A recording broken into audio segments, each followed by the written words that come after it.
Non, mais je suis très content, pour plein de raisons, je suis très content d'être ici pour parler, et notamment pour partager mon amour pour Rust. Donc même s'il faut que je trouve des trucs un peu fun à faire avec Rust, donc voilà. Je m'appelle Igor, je suis plutôt un développeur back-end, même si j'ai des traces de développement web dans mon historique, on va dire. Je travaille chez Vector8, bon, on fait des trucs avec de l'IA, etc. Et on fait, enfin, le back-end sur lequel je bosse, c'est du back-end Rust avec du Axum, ce genre de choses, du Postgre, enfin des choses très classiques pour du back-end, sauf que c'est en Rust. Mais aujourd'hui, on va parler de Web Composants. Et l'idée, d'abord, c'est de faire un petit récap sur les Web Composants pour que tout le monde ait à peu près la base, ceux qui ne le connaissent pas encore. Pour se concentrer sur la vraie partie intéressante, c'est comment on fait du WebAssembly avec du Rust pour cet exercice-là. Et à la fin, j'ai pas envie de vous laisser sur une impression de code un peu pénible, un peu long à écrire. Donc je vais vous parler un peu de Dioxus parce que c'est sympa Dioxus. Voilà. Donc quand je parle de natif, composants natifs, ça veut dire sans framework. Bon, c'est pas parce qu'il ne faut pas les utiliser, c'est parce que bon, on va rester avec la base. Un web composant, c'est quoi? C'est surtout avant tout quelques standards qui sont définis. Donc Custom Element, c'est ce qui va nous permettre de créer nos propres balises HTML. C'est un truc dont on rêvait depuis très longtemps. Shadow DOM, c'est ce qui nous permet de faire de l'encapsulation à la fois de la partie du style et à la fois de la partie du HTML, du DOM. Et HTML template, c'est pour définir des templates et notamment des trous, enfin, ça s'appelle des slots. En fait, on ne va pas en parler aujourd'hui, ça n'a pas d'intérêt particulier dans le sujet de la conversation, de la conf. Voilà. Alors, je ne vais pas être méga original, c'est-à-dire qu'on va faire des compteurs, parce que ça marche bien pour des composants. Donc, j'ai des petits boutons, quand je clique, ça fait des. Voilà, ça incrémente. Alors, comment ça c'est fait? Donc, j'espère que vous voyez bien. Ceux qui ne voient pas bien, vous pouvez vous avancer. Et si vous ne voyez pas bien les commentaires, c'est pas grave, c'est presque fait exprès. Donc, pour ça, j'ai ma balise custom qui s'appelle JSCounter. C'est la version JavaScript. Okay, on peut y passer des attributs, on peut changer les valeurs, évidemment. Et après chacun de mes web composants, je lui colle une petite balise code. On va l'utiliser tout de suite. C'est juste pour que vous compreniez un petit peu comment on peut jouer avec les web composants. Alors, on va aller directement ici. J'ai une fonction qui s'appelle play, ici, que je vais appeler, hop, avec mon JSCounter. Qu'est-ce que ça fait, cette fonction? Très rapidement, je vais itérer sur tous les éléments qui sont JSCounter et je vais faire joujou. Je vais setter dynamiquement l'attribut name avec une valeur en dur, avec un délai de 3 secondes. Ça permet de voir les choses bouger. Je vais m'abonner sur l'événement count, d'accord, qui est un événement qui n'existe pas en HTML, mais qui est généré, qui est custom, qui est généré par mon web composant. Je récupère ma payload et je vais l'afficher dans cette fameuse balise code qui est juste à côté. D'accord? Donc l'idée, c'est qu'on voit visuellement les événements qui sont envoyés par mon web composant. D'accord?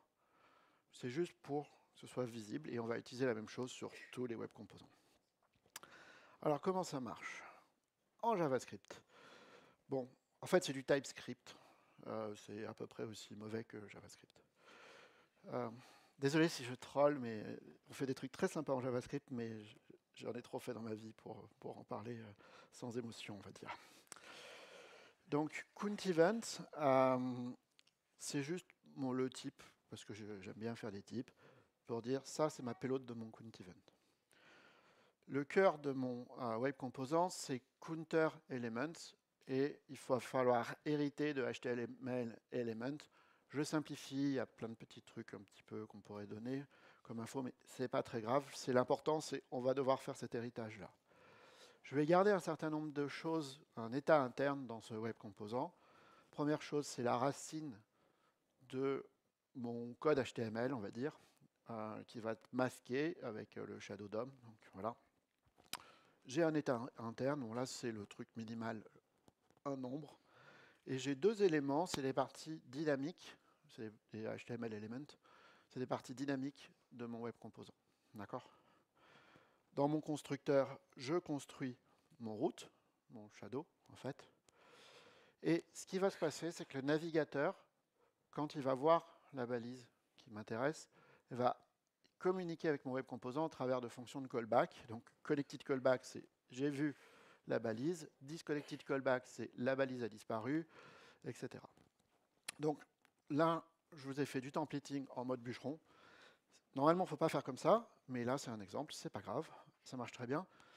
Donc, j'ai créé du HTML avec un string interpolation JavaScript. J'utilise les query selectors pour récupérer mes parties dynamiques dans mon web composant.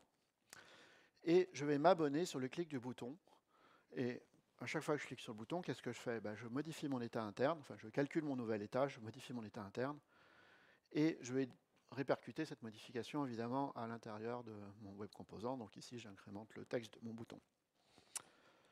Enfin, je crée un custom event que je notifie, pour notifier à l'extérieur, pour communiquer à l'extérieur. Il faut aussi déclarer la liste des attributs que l'on veut, on va dire, observer. Et quand les valeurs changent, eh ben, on passe dans un autre callback, attribut change callback. Il n'y a rien de très intéressant techniquement ici. Donc voilà. Point important, il faut enregistrer, déclarer et associer un tag, notre custom tag, avec cette classe. D'accord? Enfin, si on fait du TypeScript, on peut aussi faire cette association pour avoir le typage qui va bien quand on fait du code. Et après, c'est ma fonction play. Et j'ai fini avec cette partie-là. Donc un petit récapitulatif. On passe des paramètres au travers des attributs HTML. Ce sont des chaînes de caractères, donc il faut éventuellement prévoir des conversions. C'est des fois un peu compliqué parce que la notion de booléen, est-ce que s'il est présent, est-ce que si c'est une chaîne false, etc. Donc des fois, il faut réfléchir un peu à ça, il faut faire gaffe. Pour notifier, pour communiquer à l'extérieur, on envoie des événements. Enfin, on peut tout à fait accéder programmatiquement aux attributs et aux méthodes de notre élément. En général, on va faire des custom getter-setter parce qu'on va vouloir faire des modifications dans l'IHM quand on fait un set, par exemple. Donc voilà, ça c'est la base. On peut tout à fait faire des web composants comme ça. Par contre, si on doit faire beaucoup de web composants, ou alors c'est un peu pénible quand même à écrire, donc on va tendance à utiliser des petites bibliothèques qui sont vraiment des surcouches. Il y en a plein de bibliothèques. Moi, j'ai utilisé Lit avec, on va dire, bon, ça marche bien, c'est sympa, c'est simple, c'est vraiment léger. Il y a Stencil, etc.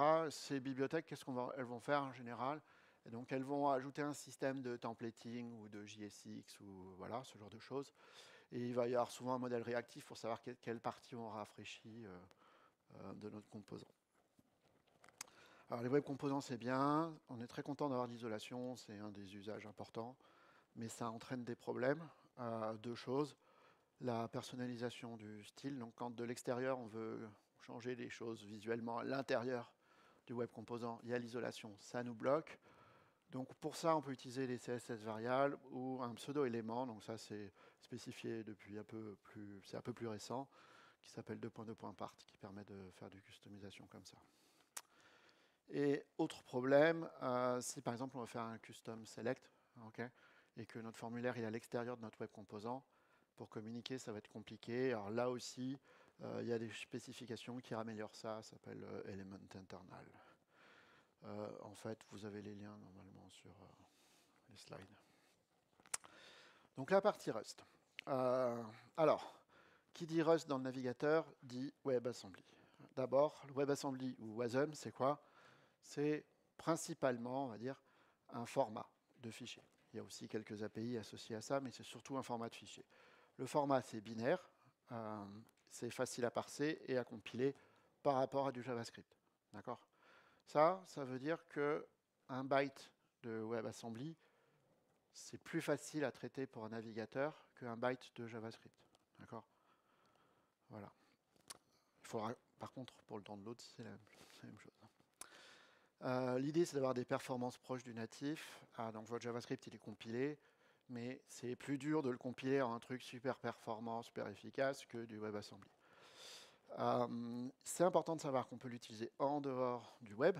Par exemple, un des usages que je trouve intéressant, c'est si on doit exécuter du code qui vient de quelqu'un d'autre, dont on n'a pas la confiance, par exemple, vous faites un système et vous pouvez mettre des plugins dedans, et ben c'est intéressant parce qu'on va pouvoir tourner tout ça dans un bac à sable.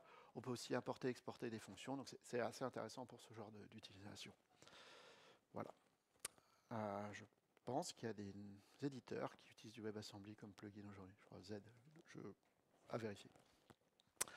Je vous ai mis le lien sur un doc de spécification. Je crois que c'est sur la documentation MDN, mais on peut retrouver pas mal de choses dessus. Alors Rust. Donc l'idée, c'est que comme c'est un format, on va pouvoir utiliser n'importe quel langage qui est capable de sortir du WebAssembly. Il y a des langages qui ont des qualités pour ça, qui sont bien adaptés, en particulier Rust. Je vous ai mis la citation du site officiel. Ce qui est important à retenir, c'est fiable et efficace. Donc si vous avez l'idée, pour avoir un langage qui produit du code fiable et efficace, pour être efficace, en gros, ça veut dire laisser la main au développeur de choisir comment il joue sur ses allocations mémoire, quel pattern d'allocation, voire choisir son allocateur, enfin ce genre de choses comme ça, assez low level. Et ça, quand on donne la main au développeur là-dessus, en général, paf, on n'est plus du tout fiable. Voilà. Et donc l'idée magique de Rust, c'est de dire, pour faire les deux, eh ben, il faut que ce soit fait pas par le développeur, mais par quelqu'un d'autre, et en l'occurrence le compilateur. Alors, c'est une belle idée, mais évidemment, ça a des conséquences. Il faut rajouter des notions dans Rust, on va en voir les principales notions juste après, pour que le compilateur soit en mesure de faire ce travail d'allocation mémoire. D'accord ? Donc l'idée, c'est le meilleur des deux mondes, pas de gestion de mémoire par le développeur, pas de garbage collector, et pas de souci de mémoire avec tous les bugs qui ça entraîne et les problèmes de sécurité liés aussi à ça. Autre chose intéressante dans le contexte WebAssembly, c'est la capacité de Rust de s'interopérer avec d'autres langages au travers d'un truc qui s'appelle les Foreign Function Interface. En gros, c'est une façon de dire on déclare des fonctions qui sont utilisables depuis, qui viennent de l'extérieur, et pareil, on peut faire l'inverse, on va le voir. Donc, pour moi, professionnellement, ça m'est déjà arrivé de travailler en faisant des bibliothèques Python écrites en Rust et qu'on exposait au travers d'une brique qui s'appelle Pio3, mais on peut aussi faire la même chose sur Node.js, la JVM, etc. Bon, les deux notions importantes sur Rust pour comprendre.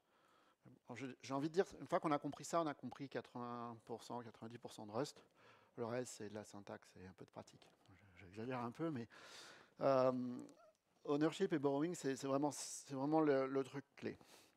Donc, j'ai gardé la terminologie anglophone, je vais utiliser les termes anglophones maximum, parce que c'est celle que vous allez retrouver dans les documentations et tout. Donc, voilà.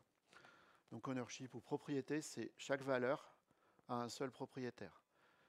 Valeur, c'est tout ce qui va être quelque part, d'une façon ou d'une autre, des bytes en mémoire à un endroit. Un seul propriétaire, ça veut dire pas deux. Okay, c'est ça. Et si on n'a plus de propriétaire, ça veut dire que la valeur est inutile. Et là, à ce moment-là, le compilateur va insérer des instructions pour libérer la mémoire. On parle de drop. D'accord ? Donc quand la valeur sort du scope, paf, on désalloue la mémoire. Et à la compilation, c'est fixé. Il y a pas, on sait quand c'est appelé. On fait un drop. On peut transférer la propriété d'une valeur, c'est-à-dire la passer, par exemple, à une fonction, à une autre fonction. Par exemple, à une fonction, à une closure qu'on va lancer. On va pouvoir aussi faire de l'emprunt, du borrowing. Il y a deux types d'emprunt. Un emprunt où on va pouvoir être plusieurs à lire la valeur. Donc là, je simplifie aussi. Et un emprunt où il peut y avoir qu'un seul emprunteur. On dit emprunt exclusif ou mutable. En général, c'est pour écrire dans la valeur. D'accord. Donc ça, c'est ce qu'il faut comprendre pour Rust. Après, le reste, c'est un langage avec une syntaxe, des accolades, des choses comme ça. Ça peut prendre du temps de le digérer, mais ça se fait. Donc, qu'est-ce qu'on va faire ? On va commencer par faire le Hello World du Rust. Hop, voilà. Du WebAssembly. Alors, ici, je déclare une fonction qui respecte l'ABI C. Bon, c'est pour ça que c'est C. Mais la fonction s'appelle alert, elle prend une chaîne de caractères et vous savez tout ce que ça fait, c'est le navigateur qui nous fait une grosse pop-up d'alerte. Donc ça, c'est une FFI de base, et en fait, on va l'utiliser dans Rust avec ce qui s'appelle une annotation ici, qui va générer du code à la compilation. Et cette annotation, c'est wasm-bindgen, c'est fourni par une bibliothèque qui s'appelle wasm-bindgen. D'accord ? Ça nous permet de faire le pont entre, ici, c'est le côté JavaScript, vers le Rust. Une fois que j'ai ça, je peux simplement créer une fonction Rust, start par exemple, et l'appeler avec ma fonction alerte, par exemple. Et si je mets mon annotation wasm-bindgen ce coup-ci sur ma fonction Rust, elle va être visible côté JavaScript. C'est faire le pont dans l'autre sens. Ici, il y a une petite particularité, c'est que j'ai mis un attribut. On peut paramétrer un peu cette annotation. Ici, l'attribut, c'est start. Ça, grosso modo, ce que ça veut dire, c'est quand on va charger notre WebAssembly, okay, il va automatiquement appeler cette fonction. C'est juste pour gagner du temps. Alors, pour débuter ce projet-là, en fait, j'ai utilisé un outil qui s'appelle wasmpack. C'est un outil qui permet de démarrer des projets, les compiler, générer le wasm, générer un fichier package.json. On peut publier ça sur npm.js si on veut, derrière, etc. J'ai aussi un système qui va watcher mon fichier et automatiquement générer le WebAssembly. Donc, si je veux utiliser ça dans mon code JavaScript, ce que je vais faire, c'est d'abord, je vais importer cette fonction qui s'appelle ici RustCounter, c'est une fonction d'initialisation. Ça va charger le package.json, enfin le module qui est généré par mon wasmpack. J'importe aussi une classe que j'utiliserai plus tard, hein, c'est juste pour gagner un peu de temps. Et on va aller, hop, ici. Je vais appeler cette fonction RustCounter. C'est une fonction qui va télécharger le wasm, le compiler, etc. C'est pour ça que c'est une promise, et c'est pour ça qu'il faut faire des venn derrière si on veut bricoler du code. OK. Et donc, si je fais ça, j'ai mon alerte qui apparaît. J'ai fait mon hello world de wasm. OK. Elle apparaît 3 fois, j'ai 3 fois la page HTML dans mes slides. Voilà. C'est normal. Alors, on va tout de suite l'enlever parce que c'est un peu pénible. Donc ça, c'est cool. On a réussi à lancer du code Rust depuis notre application web. On va utiliser, alors, on va même tout décommenter. OK. Voilà. Ce que j'ai fait maintenant, grosso modo, c'est j'ai copié-collé le code TypeScript, je l'ai transposé avec la même logique en Rust, en gros. Donc ça change un peu la syntaxe, bien sûr, mais voilà. Donc wasm-bindgen peut servir à prendre une structure déclarée en Rust, ici, count event, et l'exposer pour qu'elle soit utilisable côté JavaScript. Mon attribut count, c'est un entier qui est public, donc qui sera utilisable. J'ai encore une autre structure, c'est count Rust element, c'est ce qui correspond à mon élément, qui va être aussi visible. En revanche, tous les attributs sont privés, donc ils ne sont pas visibles, c'est du détail interne. Un truc intéressant, c'est que mon premier attribut s'appelle host, c'est un élément. C'est qu'en fait, on a un gros problème là. C'est qu'en Rust, en fait, il n'y a pas d'héritage. Donc pas d'héritage, et là, il va falloir faire un extend de HTML element, donc c'est pas très marrant. Donc la solution pour l'instant, c'est j'ai juste mis un host ici, c'est de la composition plutôt, et on va résoudre ce problème-là à la fin de cette partie. D'accord ? Alors ce qu'il faut savoir, c'est que par exemple, si on veut faire du Python avec Pio3 en Rust, on peut faire de l'héritage, enfin créer des classes exposées avec de l'héritage en Python, mais bon, là, on ne peut pas le faire dans le contexte wasm. Le reste des attributs, ça ressemble furieusement à ce qu'on avait, avec la différence, c'est que premièrement, par exemple, Shadowroot ou Element, c'est des types qui sont fournis par une bibliothèque qui s'appelle web-6. En gros, cette bibliothèque, elle va utiliser wasm-bindgen pour exposer l'ensemble des API web en Rust. D'accord ? C'est ça le principe de cette bibliothèque. Donc on va pouvoir utiliser tout ce qu'on a, on va dire, classiquement en web. Tout est possible. On n'a pas de nul en Rust, on a des options. Donc on n'a pas de nul pointeur. Il y en a qui sont peut-être déçus, mais il n'y a pas de nul pointeur. Désolé. On va pouvoir exposer des fonctions qui sont par exemple des constructeurs, comme ma fonction new ici, que je viens brillamment de supprimer. Voilà. Donc il n'y a rien de très intéressant. Je prends en paramètre un élément, je crée mon shadow root, je crée mon élément avec les valeurs qui ont du sens par défaut. Il n'y a rien de très intéressant là-dessus. Ma fonction connected callback, bon bah là j'ai aussi fait un petit peu de customisation. En Rust on utilise du snake case pour les noms des variables et des méthodes. Enfin, on a tendance à faire ça, donc du coup on peut faire des renames. Voilà, il y a ce genre de choses qu'on peut faire. J'ai transposé mon code en utilisant par exemple le système de formatage de string en Rust, etc. Là, c'est vraiment de la transposition avec l'API, il n'y a rien de très intéressant.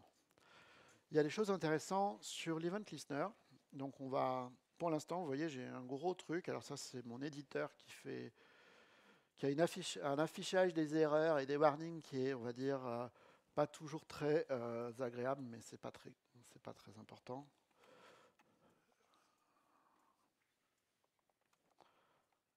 Est-ce que si je fais ça, ça marche mieux? Voilà. Hop, let. Ce que je vais faire, c'est juste introduire listener. Voilà, une variable. Donc c'est exactement le même warning, sauf qu'il est sur la variable, c'est plus agréable à lire. Voilà.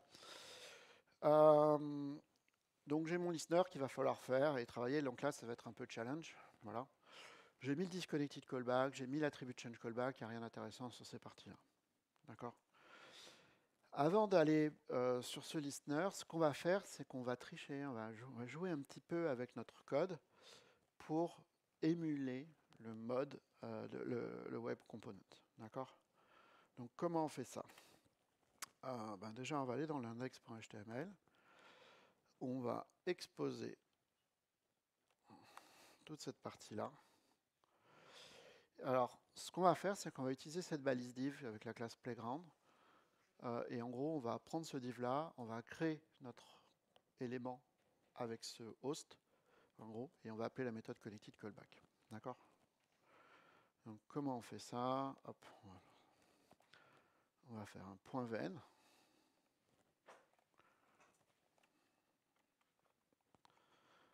On va faire let x égale à new contrast element. Ok, ça s'annonce pas très bien. Je vais regarder qu'est-ce qui se passe.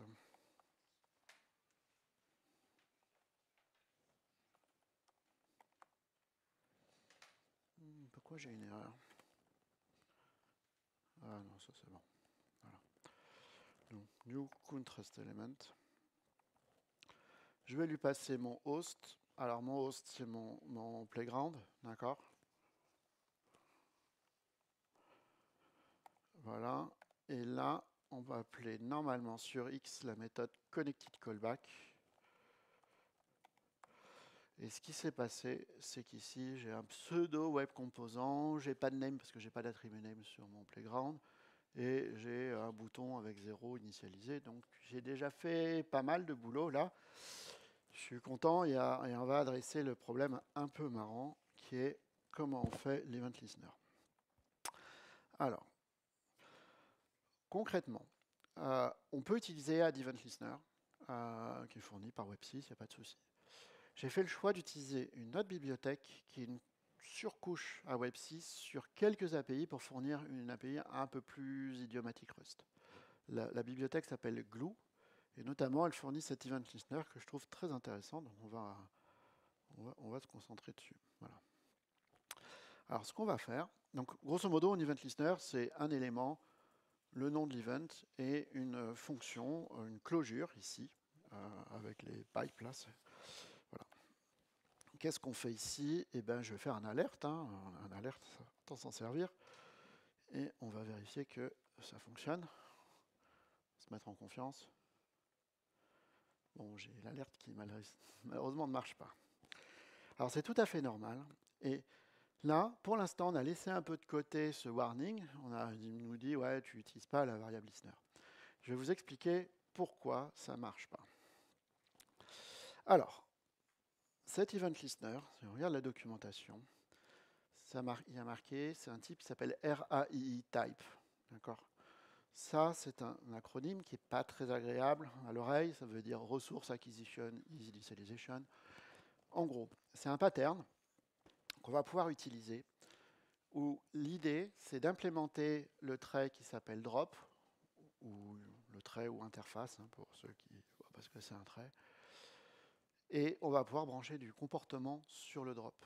Donc, typiquement, on ouvre un fichier, on a un file descriptor sur le drop, et ben on relâche ça. On ouvre une socket, voilà, et ben on va pouvoir relâcher les trucs. L'intérêt, et là c'est très important par rapport à des langages où on va dire où il y a des garbage collectors, c'est que, par exemple, en Java, on a une méthode finalize qui existe dans Object. Et normalement, si vous ne savez pas et que vous faites du Java, c'est très bien, parce que les gens ont bien fait leur boulot de leur dire qu'il ne faut jamais utiliser cette méthode-là. En fait, on ne sait pas quand elle va être appelée, voire elle jamais appelée. La différence, c'est que Rust, on le sait à la compilation, et il fixe l'endroit où ce code-là va être appelé. D'accord ? Donc on n'est pas du tout dans les mêmes problèmes qu'on a avec, on va dire, les langages à garbage collector. Dans ce contexte-là, le event listener, il va s'abonner, et dans le drop, il va faire le remove event listener. Pourquoi ? Eh bien, ça permet que notre closure, elle reste pas, elle traîne pas en mémoire. Ça va permettre de consommer, on va dire, de façon efficace la mémoire. Donc, pour que ce code fonctionne, ce qu'il faut que je fasse, c'est transférer l'ownership de mon listener. Donc, mon listener ici, à cet endroit-là, il n'est plus utilisé, il y a un drop. OK ? Et donc, je m'abonne et je me désabonne dans l'instant. Bilan, j'ai rien fait. Je clique, il ne se passe rien. Donc, l'idée, c'est de prendre cette valeur, listener, et la transférer à un endroit qui va durer plus longtemps. Et là, c'est facile. On a déjà notre objet. Notre objet, c'est self, c'est pas vis, c'est l'équivalent, voilà, pour ceux qui savent en termes de syntaxe. Et je vais créer un attribut qui s'appelle listener, et je vais lui transférer l'ownership de cette variable locale.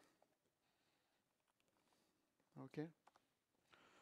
Donc, pour ça, c'est un truc qui va être initialisé à vide au début, à none. Donc, on utilise une option. Voilà, mon objet il est là. Listener, une option de event listener. OK ? Il faut l'initialiser. OK, très bien. Voilà. Super, ça devrait fonctionner. Maintenant, quand je vais cliquer, je vais avoir mon plop. Voilà. OK ? Alors, c'est déjà du Rust un peu avancé peut-être pour les débutants, mais c'est intéressant de comprendre qu'il y a des patterns. Même si vous ne comprenez pas les subtilités là-dessus, ce qui est intéressant de comprendre, c'est qu'on a beau avoir des règles qui sont assez simples. L'ownership, borrowing, c'est pas dur, c'est assez intuitif. En fait, c'est leurs usages et les patterns qui découlent qui font que Rust prend du temps avant d'être, on va dire, digéré par les gens. D'accord ? Bon, donc là, c'était la partie simple. Maintenant qu'on sait ça, on va faire des choses plus compliquées. Alors, en théorie, d'accord ? Ce qu'on veut faire à l'intérieur, c'est prendre mon état actuel, je fais +1 et je le set. Donc, je le fais en 2 étapes pour des bonnes raisons. Parce que ça, si je fais une sauvegarde, il va me dire c'est pas possible. D'accord ? Alors là, c'est particulièrement horrible. Je tiens à signaler que normalement, en fait, j'utilise un terminal à côté avec des erreurs bien présentées et tout. Et bon, bah là, juste avec l'éditeur, c'est un peu pénible, mais c'est normal. D'accord ? Hop. Je vais me remettre comme ça. Donc, ce qu'on veut faire ici, c'est incrémenter une valeur, mais la valeur count, elle est ownée. Le propriétaire, c'est self. D'accord ? Et donc, on peut l'utiliser, en fait, dans la fonction connected callback. En fait, on va avoir un emut self, ça veut dire qu'on a une référence mutable exclusive sur tout le contenu de self. Super. Donc, ça veut dire sur count. Par contre, je ne vais pas pouvoir transférer la référence comme ça à ma closure. Ma closure, c'est un autre scope, ça ne marche pas. Donc, je suis bloqué. Ce que je veux faire, c'est pas seulement la transférer pour la lire, c'est en plus écrire dedans. Donc là, le problème, il n'est pas évident. Donc la solution pour faire ça, c'est qu'on va utiliser un pattern. Bon, ceux qui font du Rust savent lequel, évidemment. C'est un truc qui s'appelle interior mutability pattern.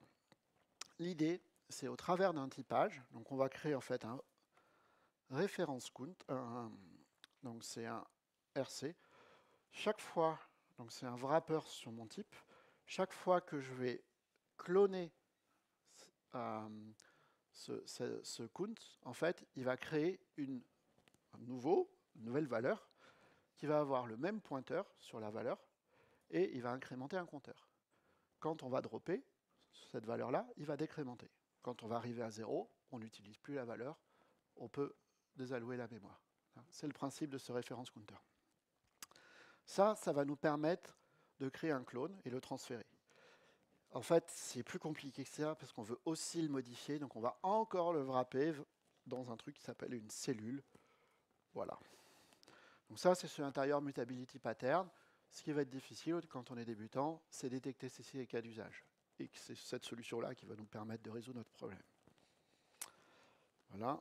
Alors, du coup, c'est typé, hein, donc il faut faire les modifications dans notre code. Pour lire la valeur, ça ne va pas être dur. On va pouvoir faire un point get. Voilà. Et maintenant, on va pouvoir résoudre notre problème. Alors, ce qu'on va faire, c'est avant le listener, on va créer notre clone. Hop. La syntaxe importe peu pour le clone. Point count. Voilà. Et ce qu'on va faire, c'est qu'on va devoir explicitement notifier avec le mot-clé move qu'on va transférer l'ownership de ce que ma closure elle a besoin. Donc en l'occurrence, mon count. D'accord? Hop. Donc le code va devenir count. Donc c'est mon clone, .get. Et count.set. Voilà. Donc là, on peut modifier notre état interne. Ça ne suffit pas. On veut répercuter la modification. On va avoir un problème un peu similaire ici, c'est qu'on veut travailler sur le bouton, cette variable. Cette variable, elle est utilisée ici, c'est une référence, ça ne va pas plaire au compilateur. Et en gros, ce qu'on va devoir faire, c'est un clone de notre bouton. Donc on va l'appeler btn2. Voilà, hop. Ah oui. C'est que si je le clone, il faut que j'utilise le clone et pas la version. Voilà. Et enfin, le custom event, c'est du code un peu brut et on a exactement le même souci sur le host. Le host, c'est une valeur qui est ownée par le self. Il va aussi falloir la cloner et transférer le clone.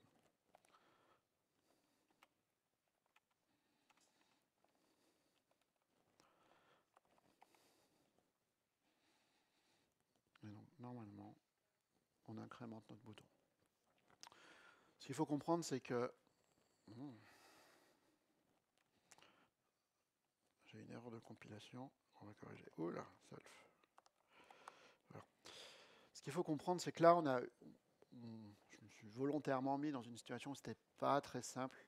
Mais c'est aussi ça l'expérience de développer en Rust, d'être sans arrêt.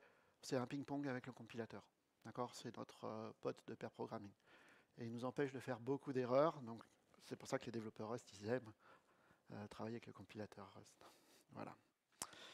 Donc ça, c'est cool. On a un truc qui marche presque. Il y a juste besoin de faire cet héritage. Alors là, la mauvaise nouvelle, c'est qu'en fait, il faut tricher. Comme on ne peut pas le faire en Rust, on va le faire en JavaScript. D'accord? Donc j'ai créé une fonction, register, JavaScript, qui va faire mon custom element define avec mon tag. Et ce que je peux faire, c'est créer une classe anonyme en fait. En JavaScript, c'est possible de faire des classes sans nom. Et du coup, qu'est-ce qui se passe dans cette classe? Je vais construire mon instance de Rust count element. Et toutes mes fonctions de callback, c'est juste de la délégation. Là, il n'y a aucune intelligence, rien de très intéressant. Et donc, le code, il est ici, parce qu'on va gagner du temps. Hop. Au final, ça donne quoi? Donc, on a un externe C qui définit ma fonction pour enregistrer, voilà, qui est encodé en JavaScript. Il va falloir lui dire à quel endroit ça se situe, puisque là, ce n'est pas dans le navigateur qui fournit cette fonction.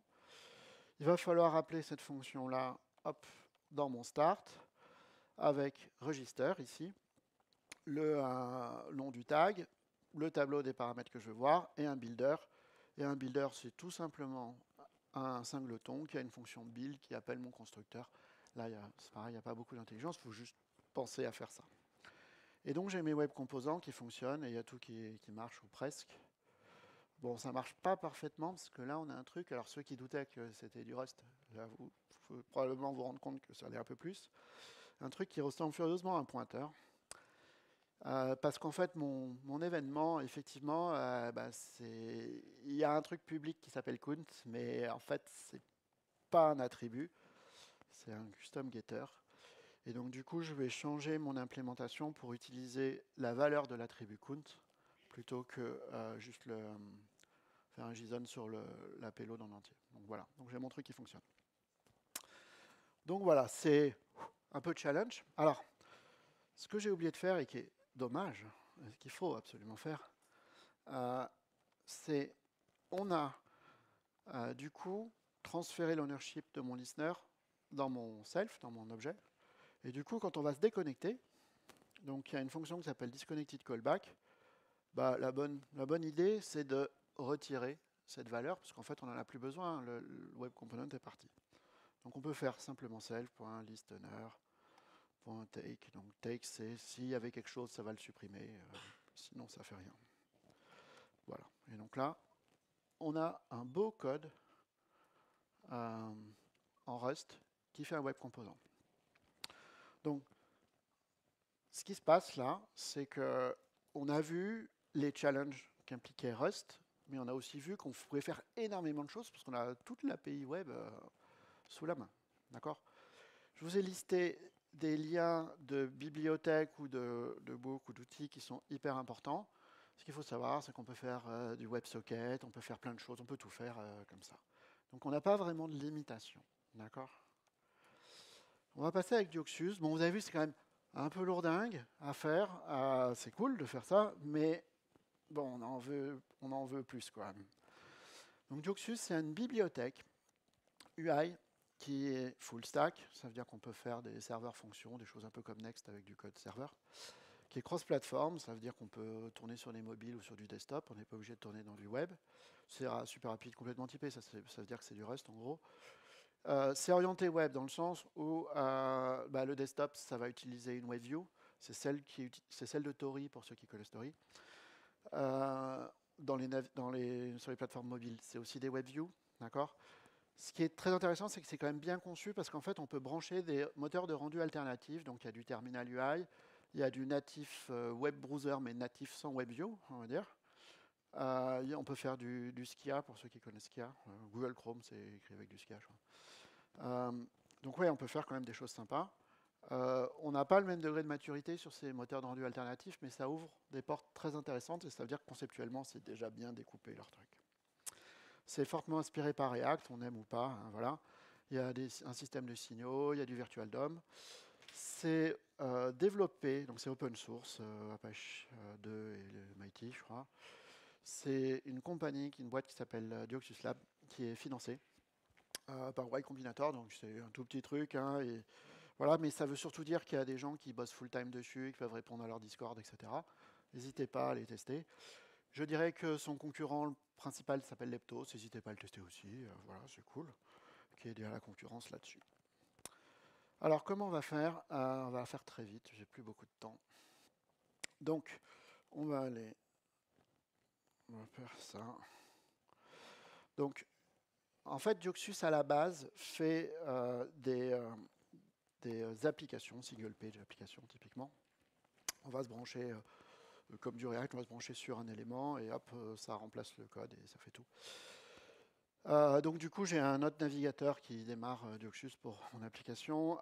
Qu'est-ce qui se passe? Mon code, c'est je lance un truc qui s'appelle app, qui est un composant, qui est grosso modo une fonction qui retourne un élément. Ce coup-ci, c'est un élément Dioxus, d'accord? Alors, ce qu'on va faire, c'est décommenter ce code-là, mais on ne va pas en parler. Alors, à la place de JSX, c'est du RSX. Okay, c'est une syntaxe avec des curly braces, il n'y a pas de... Voilà. et c'est assez naturel. Donc, ce qu'on va faire, c'est qu'on va créer un count event. Et là, on va faire un composant qui s'appelle counter. Donc, c'est une fonction counter qui prend des paramètres. Allez, name. J'ai une option de name de string. Très bien. Et on va aussi notifier. On va faire un événement. Donc, on va l'appeler onCount. OK. Et c'est un event handler. Donc là, c'est du Dioxus. Hein. Le type de mon événement, c'est un count event. Et il faut retourner un element. OK. Donc je vais commencer doucement en faisant juste du RSX, en créant un label qui est vide et un bouton avec un bouton avec plop. Hein. Donc ça, c'est un composant. Pour l'utiliser au-dessus, je vais appeler mon compteur. Je vais lui donner un name, Toto, onCount. Alors onCount, en fait, je l'ai défini au-dessus, là. C'est une fonction qui va gérer l'événement. On ne va pas s'en occuper. D'accord? C'est pas intéressant pour nous. Donc normalement, j'ai un bouton plop. Super. Évidemment, qu'est-ce qu'on va faire avant? Typiquement, on peut faire du code Rust. Bon, en fait, ce que je vais prendre, c'est que je vais prendre le name et je vais dire que si il est nul, non. Je vais faire un unwrap or default. En gros, j'ai soit une valeur, soit la chaîne vide. Soit je prends la valeur, soit je mets une chaîne vide à la place. Mon label. Hop. Ça prend le name. Et donc si je fais ça, je vais avoir mon Toto qui devrait apparaître. Super. Cool. Qu'est-ce qu'il faut que je fasse maintenant? Il me faut un état interne. Count égale useSignal. On va créer un signal. Ici, il faut lui passer une fonction qui retourne une valeur. D'accord? Ce que je vais faire, moi, c'est que c'est la fonction par défaut du type uSize. En gros, c'est une façon élégante de lui dire que c'est 0, mais que c'est un type particulier. Voilà. On va devoir la modifier, donc je vais la déclarer mutable. Et ici, j'ai juste besoin d'afficher la valeur de mon signal count. OK? Donc je devrais avoir mon 0. Il nous faut un onClick, évidemment. Donc onClick, c'est quoi? C'est une closure. Hop. Qui va prendre le count et qui va faire un plus égal à 1. Jusqu'à là, c'est pas trop dur. Et normalement, là, j'ai un counter qui marche. Super. Ça marche pas, ça marche pas. Ça marche pas pour une excellente raison. D'abord, 1, ça compile pas.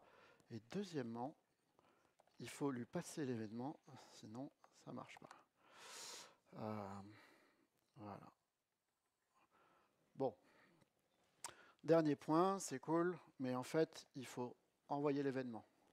Donc on prend notre onCount, qui est un event handler, on peut faire call, et créer notre event, c'est un count event. Alors là, on a tous les typages et tout, c'est cool. Et on va lui passer la valeur courante de mon count, et on va mettre un point virgule, parce que c'est cool. Et en fait, au-dessus dans mon code, de mon application, ce que j'ai, c'est que j'ai un signal pour récupérer la dernière valeur de l'événement qui a été notifié. Et par exemple, on peut aussi faire du code Rust dans le RSX, un if let sum de value égale à ce current. Et là, on va écrire une balise code et on va faire la valeur de value. Et normalement, j'ai une balise code qui s'affiche et qui synchronise avec la valeur cliquée. Donc ça, tout ça, c'est des single page de l'application, mais moi je fais un web composant, et là il y a un problème. Donc ça ne marche pas. Donc je ne vais pas détailler comment on va faire dans le menu, mais l'idée, c'est qu'on n'a plus besoin de notre application. Ce qu'on veut juste, c'est notre count event et notre composant. Comment on va faire? Alors déjà, il y a un truc qui change, c'est que ce count event, avant, il restait dans un univers pur Rust, il n'y avait pas besoin d'aller à l'extérieur. Donc là, on est bloqué. Il faut l'envoyer à l'extérieur. Il nous faut un wasm bindgen. D'accord? On l'a déjà vu. je vais avoir besoin d'un style. Et ici, ce composant, on va le transformer en web composant avec une autre annotation qui s'appelle web component. Et alors là, ça ne marche pas. Et c'est la puissance de Rust, c'est qu'on peut faire plein de choses à la compilation. Par exemple, on peut vérifier que le nom généré du mode web component, qui s'appellerait ici counter, ce n'est pas un nom valable pour un web component. Alors qu'en JavaScript, on l'aurait au runtime, ça. Quand on fait le define, paf, ça planterait. Et donc, évidemment, pour résoudre ce problème-là, c'est très simple. On peut lui préciser le tag. Counter. Au passage, on va lui donner le style. Le style, c'est une constante qui va lire le fichier CSS qui est à côté, donc ce n'est pas la peine d'en parler. Donc on va pouvoir repasser. Donc là, on a notre web composant qui doit fonctionner. Il n'y a plus qu'à l'utiliser dans notre page HTML. OK. Donc on va dans la page HTML. Hop. C'est les mêmes composants. Et évidemment, il faut main.typescript. Il faut importer la fonction d'initialisation. Et à la fin, il y a juste besoin, après l'appel, de lancer notre petite play dessus. Et donc, normalement, si ça ne plante pas,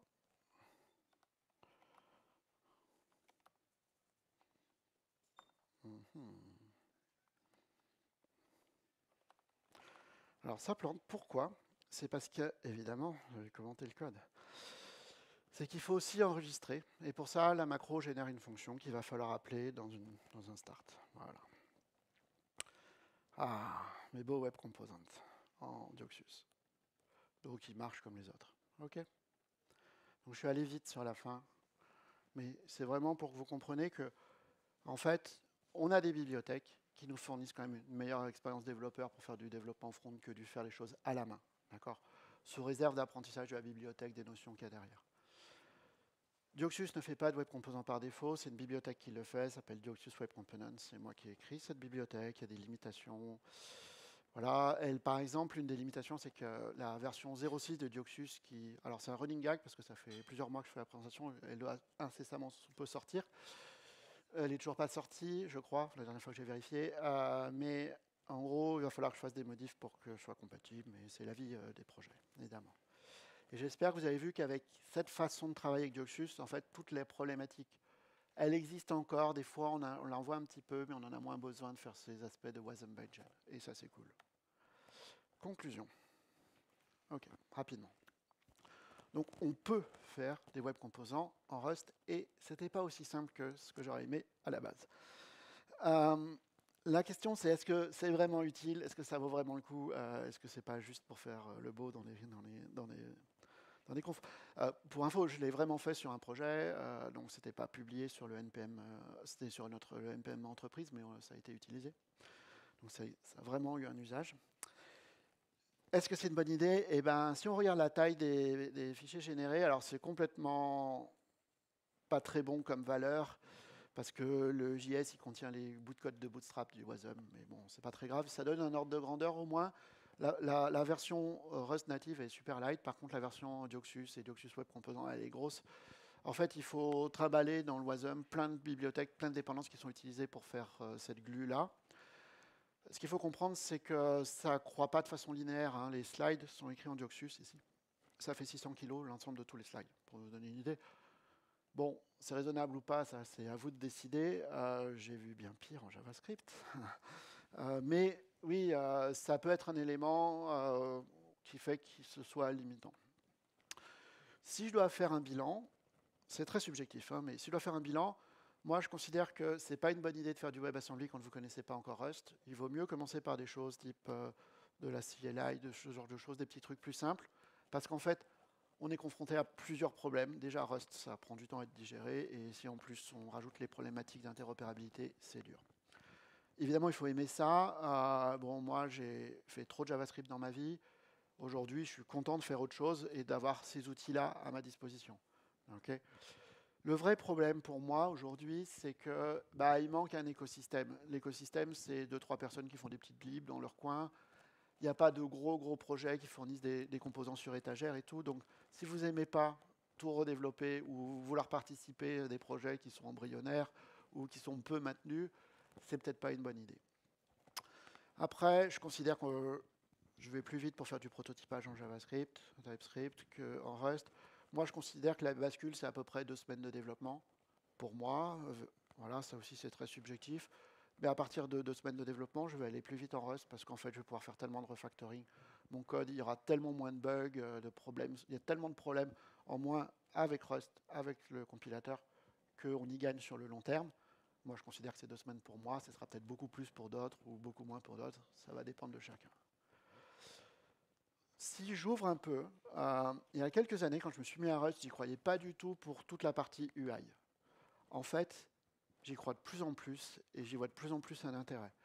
D'abord, il y a quelques bibliothèques qui ont agrégé, on va dire, des initiatives autour, qui sont devenues plus ou moins des standards d'usage. Alors ça peut évoluer, hein, c'est de l'open source, mais il y a cet écosystème qui existe et ça peut aller de la lib UI pour travailler sur des afficheurs LCD d'imprimantes à du web, à du jeu vidéo avec des web GPU, ce genre de choses. Il y a un peu de tout. Le rendu de fonte, je crois dans Chrome, il y a une bibliothèque, je ne suis pas sûr qu'elle soit, elle doit être dans Canary, mais elle ne doit pas être encore utilisée directement. Mais pour faire le rendu de fonte, il y a des trucs qui sont codés en Rust dans Chrome, par exemple. Il y a un énorme potentiel. Moi, je vois toutes les applications qu'on a sur nos laptops qui font du Electron partout, qui bouffent une mémoire phénoménale, qui sont hyper lourdes et qui sont un peu buggées des fois. Et là-dessus, pour moi, ces outils-là, elles nous permettent d'avoir le meilleur du web, son universalité, c'est magnifique, son accessibilité et tout, et aussi quelque chose qui est sobre et efficace. Moi, j'y crois beaucoup.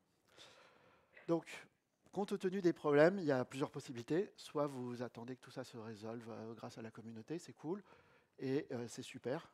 Après, c'est encore plus fun de venir contribuer. Donc, si vous avez des idées de contribuer, de faire du WebAssembly, vous essayez, vous créez votre propre bibliothèque de Web Component, je serais ravi que ça vous ait donné cette initiative et cette envie. Ouais, il y a un vrai potentiel. Rust, c'est très communautaire. Donc, pour l'instant, il n'y a pas une énorme boîte qui a sorti un truc genre Docker et tout le monde se met à faire du Go. Quoi. Bon, je ne sais pas pourquoi. Mais il manque peut-être encore ça dans le monde UI en Rust pour exploser, on va dire, à la communauté, on va dire, que ça devienne, on va dire, un choix naturel pour beaucoup de personnes. Merci à vous retrouver sous ce nom particulièrement mal adapté, Jux SummerCamp 2024. Sur mon GitHub, les sources du slide et des slides, je suis peut-être pas exactement la dernière version, mais ça ressemble à ce que vous avez vu. Et le code source avec tout, il y a des commits pour chaque étape. Ce sera sûrement un peu différent du code que je l'ai vu, parce que c'est la vie du live code. Et si vous avez des questions, eh ben, je serai heureux d'y répondre maintenant dans les couloirs en fonction du temps.